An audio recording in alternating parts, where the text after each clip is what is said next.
Today I'm going to show you how to import a PNG image and SVG cutting file to print and cut using the Silhouette. Both PNG and SVG files are from Polkadoodles and listed down below. First we're going to open the pre-colored PNG image and then open the SVG file.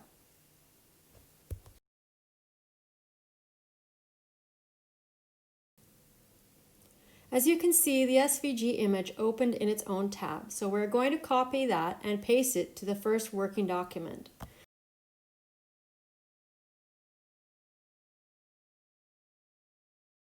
When we pasted it, it stayed on the first layer, so by right-clicking and opening our menu, we can send that layer to the back.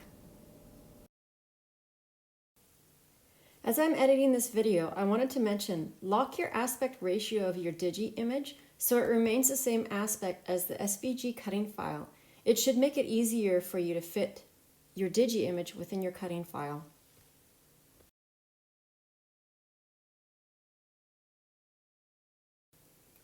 Next, we're going to resize our PNG image to get as close as we can to matching our SVG cutting file. Sometimes it takes a little bit of fidgeting to decide what size you want and how much white space you want around your image. I personally like about 1/8 of an inch, so I try to get as close to that as possible. Once I've done that, I want to align these to make sure it's centered, so I choose to align the center and align the middle. This is no science, but occasionally I will fuss with that a little bit more.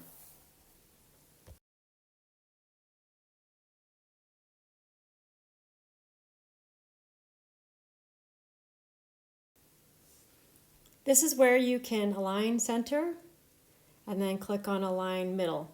But to the right of that is actually another button that I actually found after, and I probably would have known if I had used my Silhouette more, where you can just click center it. Now we're going to add registration marks. So click on setup and then click on registration marks.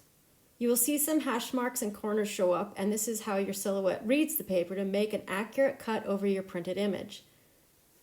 I've moved the bottom layer so that we can print the image first. This is where you would use your own cardstock that you would normally use for your regular images. Click on File and then Print and send it off to your printer. And this is what your printed image will look like, including your registration marks.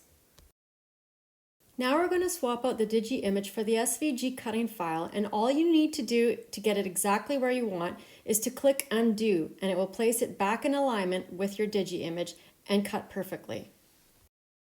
Load your printed page back into your Silhouette machine. Once you send the cut job to your Silhouette, the machine will detect the registration marks and print the SVG cutting file around your printed image. And that, my friends, is how you end up with a printed and cut digi image ready for your cards.